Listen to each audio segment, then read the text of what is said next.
Want to give your Google Chrome a fresh new look on Windows 10 or 11? In this tutorial, I'll show you exactly how to personalize your Chrome browser's appearance using both built-in customization menus and Chrome themes, so your browser feels uniquely yours. By the end of this video, you'll understand all the tools Chrome gives you to control colors, backgrounds, toolbar buttons, and even apply full themes. No extra extensions needed.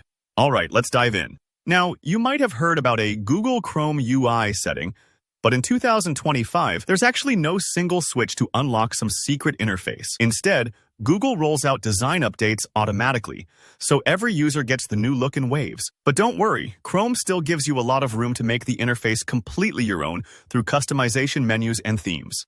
Let's start with the Customize Chrome menu. This is a really powerful way to tweak the look and feel of your browser, especially the New Tab page. So, go ahead and open a new tab in Chrome. Just click that plus button at the top. In the bottom right corner of the New Tab page, you'll see a little pencil icon, which might look small, but packs a lot of power. That's the Customize Chrome button, so let's click it. Now, a side panel pops up, and you'll see several different ways to personalize your browser. First up is Theme. Here you can browse a gallery of pre-made themes, or, if you want something one of a kind, try the Create with AI option. Think of this as painting your own mural.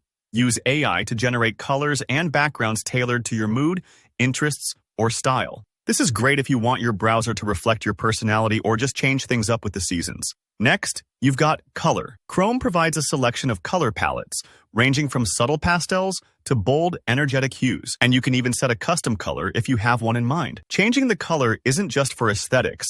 Sometimes softer colors reduce eye strain, or vibrant ones help you stay energized during long browsing sessions. Don't be afraid to experiment here.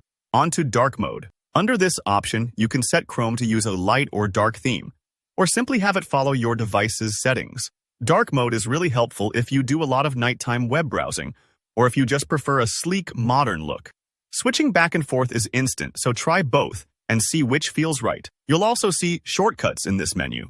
This controls whether Chrome shows shortcuts to your most visited sites on the New Tab page. If you want to keep things minimal and distraction-free, you can turn these off. Or maybe you like having one-click access to your favorite sites, then leave them on.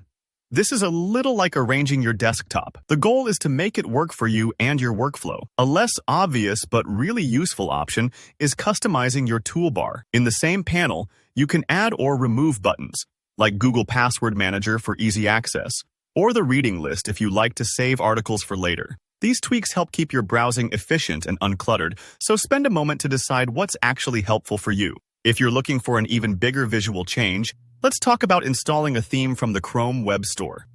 This option changes the look of the entire browser, not just the New Tab page, so you get a fully immersive, fresh experience. To do this, click the three-dot menu in the top right of Chrome. Go to Settings, head into Appearance, and then Themes. You'll be whisked away to the Chrome Web Store, right in the section for themes. Take your time browsing. There's everything from beautiful landscapes and abstract art to simple color swatches. Once you find something you like, just click Add to Chrome, and in a second, your browser's outfit gets a complete makeover. And that's it. With these tools, you can really make Chrome your own, whether you want subtle tweaks or a bold new vibe. Thanks so much for watching. If you found this helpful, please hit that like button, and let me know in the comments if you have any questions or cool themes to recommend. Don't forget to subscribe for more easy tech tutorials, and I'll see you in the next video.